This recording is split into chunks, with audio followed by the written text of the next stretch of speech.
Um, I decided to make a video.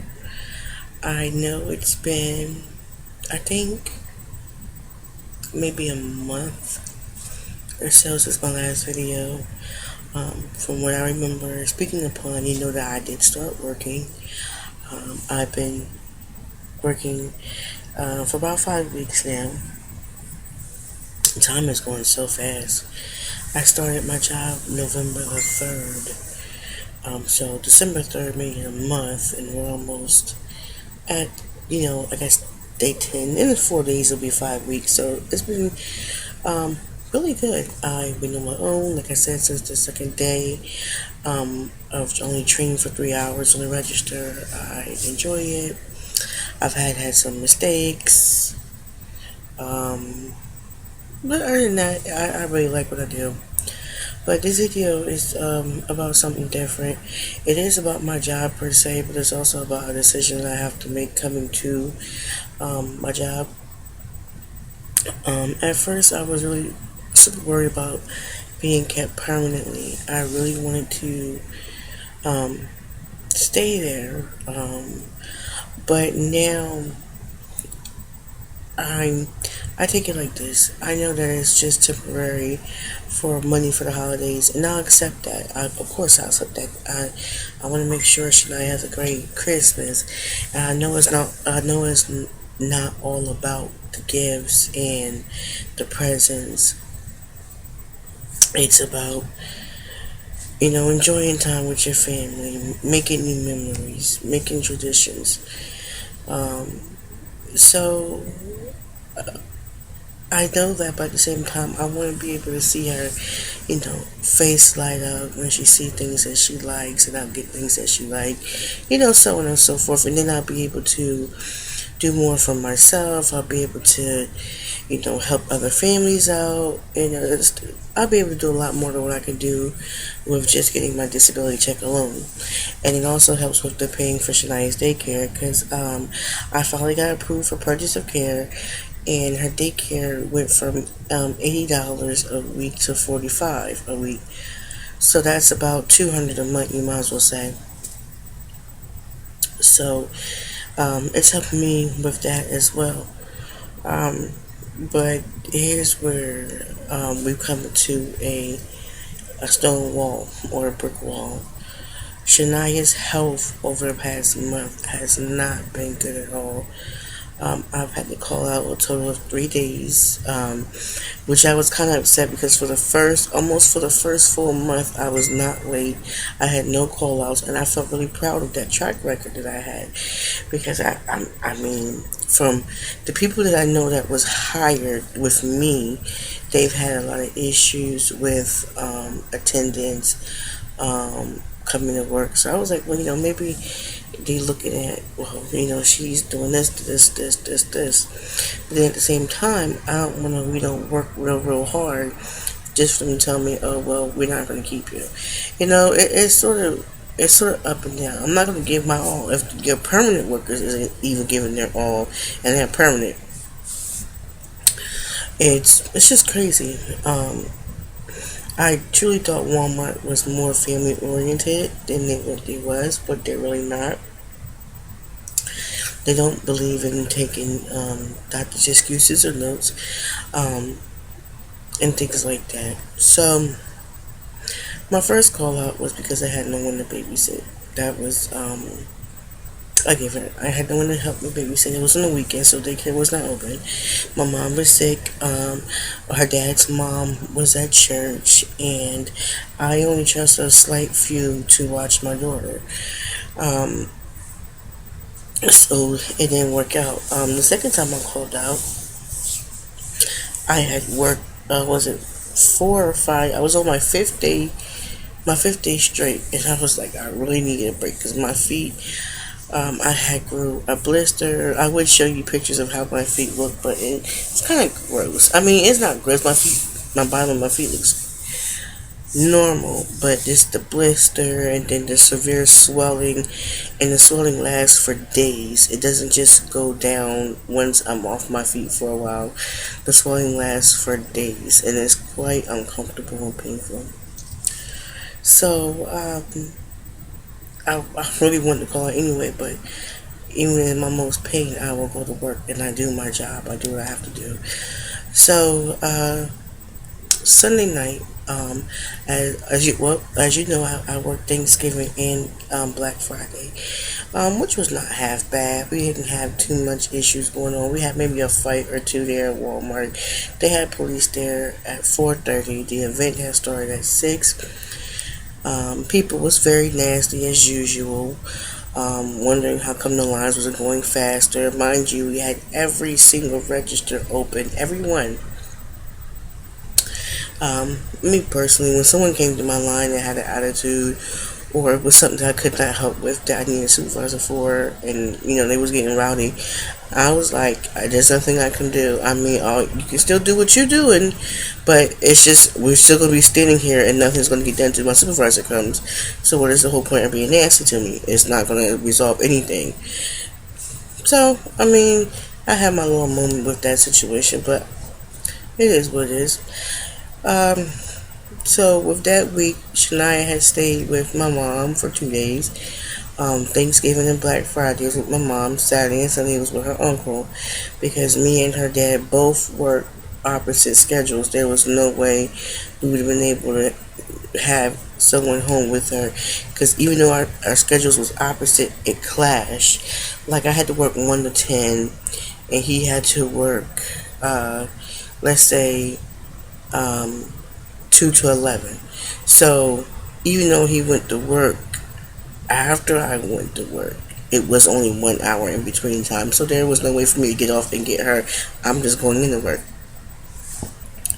So we picked her up from her uncle's house, and I mean she seemed fine, calm, cool, and collected. So then we brought her home, and she started to whine, and she came and she got on me, and I was like, "Oh, baby, you're burning up." I said, "Well, let me check your temperature," because it wasn't that hot in the house. Mind you, it is cold outside here, but it was not that hot in the house. I checked the temperature. The thermometer started at 97.7 and shot straight to 103. I've never seen that happen before. I know when your fever is high, it starts in the hundreds, but it started out in 97s and shot straight to 103. So that's okay. I said, well, let me get you some Motrin. I gave her some Motrin. I remember my mom mentioned to me that she noticed Shania was digging in her ears.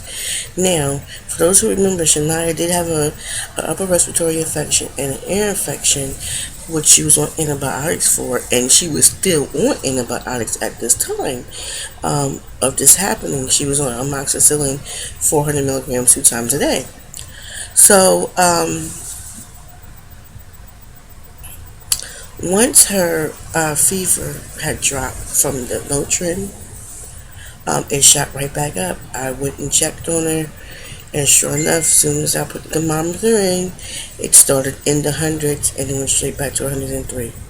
I said, okay, we have a problem. We went through this all night long. Her fever was not breaking, so I called the doctor. The doctor said she could come in today, which was on a Monday, and I had called in 5 o'clock that morning. That was my second call out. I had called out because my baby was sick, and her dad had to be to work. But I did not. I called out, so I didn't have to work. And again, she can't go to daycare. We all know those who have kids in daycare. Daycare don't accept children who has fevers, not unless they've been fever free for 24 hours. And it wasn't even 24 hours because she was still feverish. I took her to the doctor. Her fever was 101.8 at the doctor's. Apparently, she had this virus that was going around. She was congested. She had a sore throat. The doctor said it could have been strep, but she didn't want to irritate it by testing her for it. And the antibiotics that she was giving her was going to go ahead and take care of that.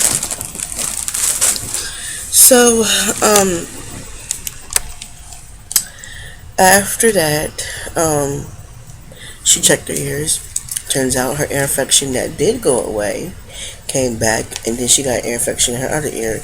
Now, if those of you also remember talking about one of her appointments, that the doctor said that because she still had fluid and pus in her ear, even though her inflammation was going. He was going to refer her to an ENT, an ears, nose, and throat doctor, um, if she still had the fluid, by her 18-month checkup, which is the end of this month, December the 30th, I believe. So he was like, he's going to give her 2 months for the fluid and pus to clear out.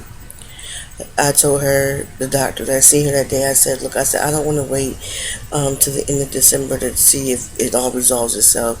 This is like her third ear infection in the past 2 weeks. Um, so can we just go ahead and get the referral to the ENT? She said, sure. And she said with Shania's fever, that it could last up to 5 days. I'm not talking about 5 days as in, it goes up and goes away and come back. I'm talking about 5 days as in, as soon as the medicine brings it down and wears off, it shoots right back up. Shania stayed at 103 temperature for about 3 days, no, almost 4 days straight. And finally her fever broke.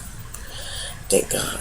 So, we had an appointment to the ENT the next day. See the ENT. ENT suggests Shania gets tubes put in her ear. They will have to put Shania to sleep. The procedure is about 10 minutes long. No, I do not. I'm not ready for it. I know she's not ready for it. Mentally, I'm not ready for it. Um, but I know for a fact that it will help her with her ear infections. She also wants to check Shania's adenoids, which is, I think it's behind your nose, to see if there anything that she can do about those. It could be the cause of her snoring, because Shania does snore.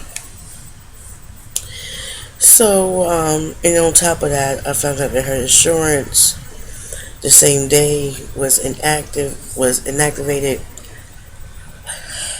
and I had to pay to see a doctor. It's just been so much in the past 2 weeks. It's just so crazy.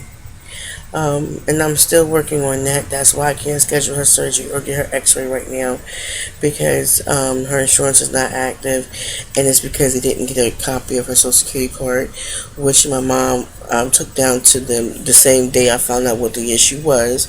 So I'm just waiting on them to get it in the system, it to update, and it to activate, and I can make her I can schedule her surgery. I'm sorry. So yesterday I was at work, and I got off work, and my mom had Shania for the weekend, because Monday her dad was off. He was going to have her. And I was supposed to work straight through to Tuesday. As you see, I'm home. So today was my third call out, within a week's time. Yep, so I called out Monday, went to work Thursday, Friday, so Thursday off, Friday, work Saturday. I called out. My mom texted me in a frenzy and said Shania went to sleep and woke up with blood all over her face. She called me and then she texted me the pictures. I'm not going to show the pictures. The pictures are pretty icky. She had blood all over her face, on her shirt, everywhere. So mom was like, this is what I'm talking about. You need to quit your job. Your daughter's health is not where it needs to be, and right now, I know you like your job, but working is just not in I guess in the stars for you, I guess. So when she sent me pictures, I said okay. I called her father off of his job to come pick me up. Told him what happened. He called supervisors. They understood. They said keep them updated about her progress, because we were going to AI DuPont Children's Hospital. Those, I don't know who all know, but AI DuPont Children's Hospital is the biggest children's hospital in the state of Delaware, and some surrounding areas as well. Because when Shania was in the NICU, a lot of nurses was saying that they get children from Philadelphia, New Jersey, because they're the best children's hospital. So, I don't know who all knows about it, but look it up. Air DuPont is a really big hospital, and I used to go to Air DuPont as a child for my ears and my hormone issues and stuff like that. Really good specialist there. So my mom dropped her off to me. We took her to Air DuPont, and she was the life of the party at the hospital. She was she was basically fine, but I wanted to make sure everything was okay.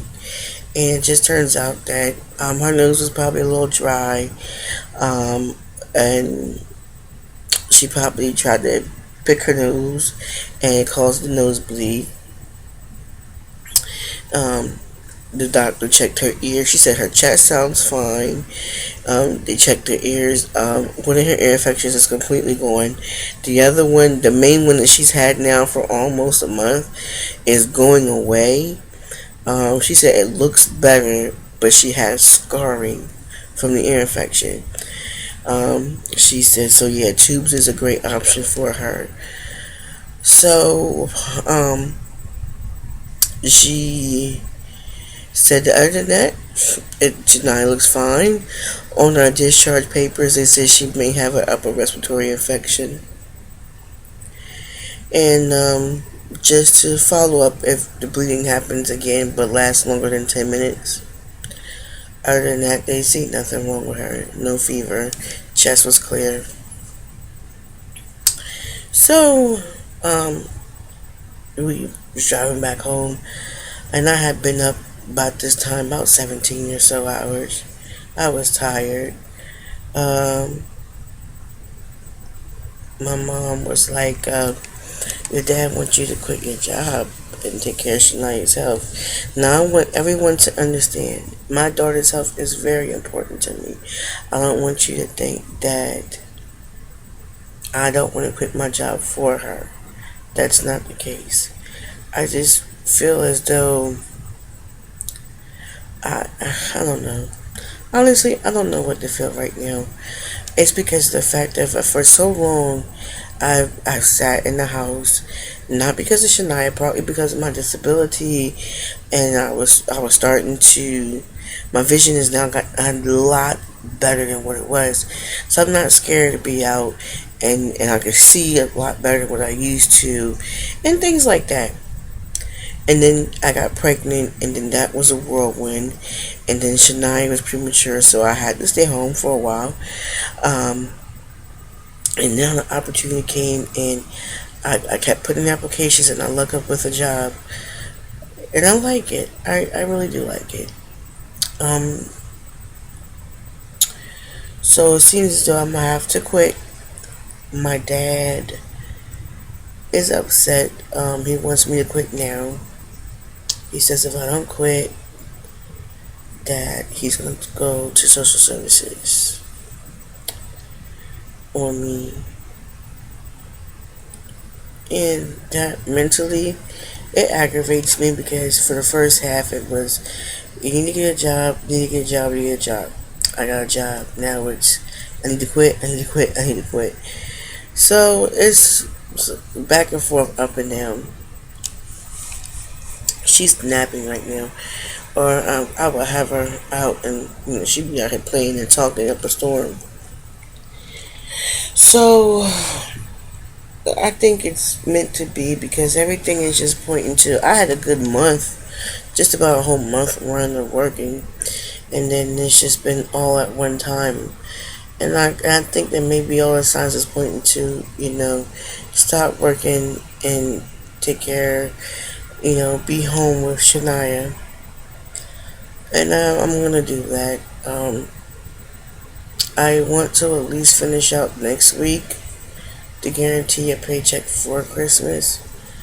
And I want to talk to the manager or personnel and tell them like I appreciate the opportunity they gave me for working and making extra money.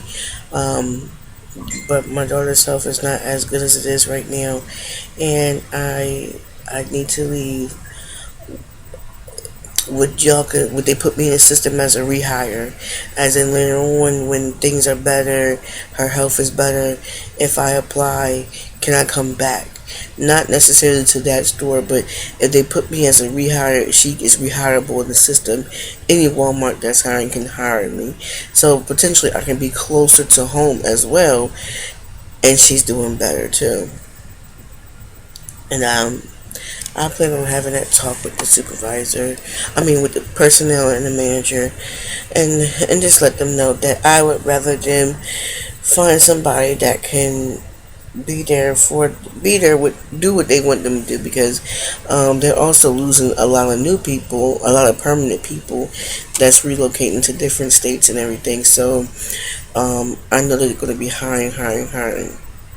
I just want to make sure that if I leave, I won't be in system as a no hire, no rehire, or a job abandonment person, when that's not it. It's just that my daughter needs me home more than she needs me working. And yes, I'm gonna miss it because like I said, I enjoyed it.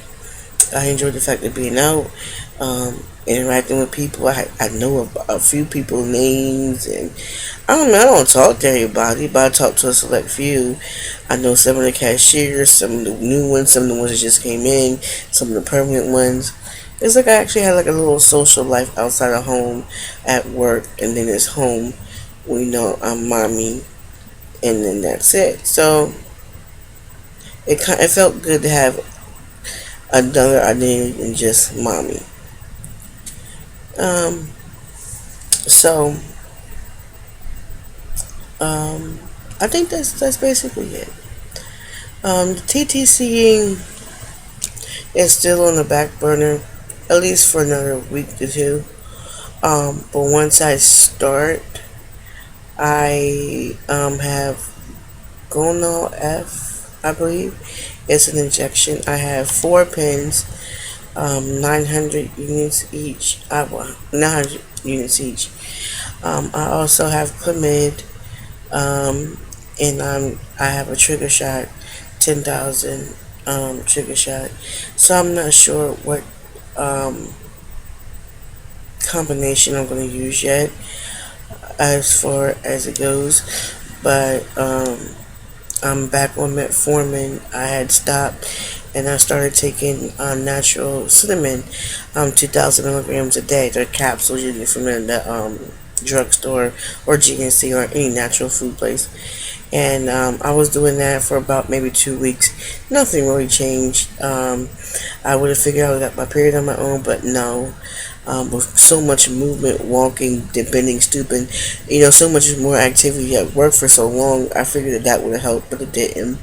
But I also don't think I ovulated anyway, which is also an indication that the PCOS is probably not flared up. It's just probably just normal from the stress of work, and then Shania's sickness pushed all together, and it's just like, no, let's stop the period for right now. So to kickstart my period, I'm on 400 milligrams of progesterone, vaginal inserts, once a day for 5 days, and that should bring on my period. And then I'll go from there. What combination of fertility meds I'm going to use to TTC number 2, but as of right now, it won't be for about another 2 weeks or so. So it should be after Shania's surgery, and she's been home and healed and recovered, and then maybe from there I can go back to work probably by January or February.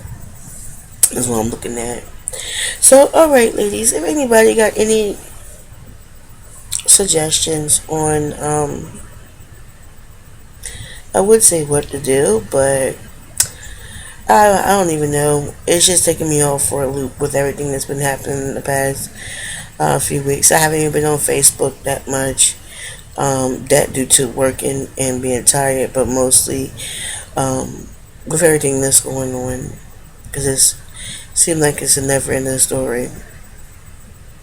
But it is what it is. There's nothing that I can really do about it. So, alright. Thank you for listening to some of my rambling. I'll clue you in more on a different vlog about TTCing. And I know I have to get Shania in so y'all can see her. So y'all can see her. Because I haven't seen her in a while. And, alright then, ladies. Bye.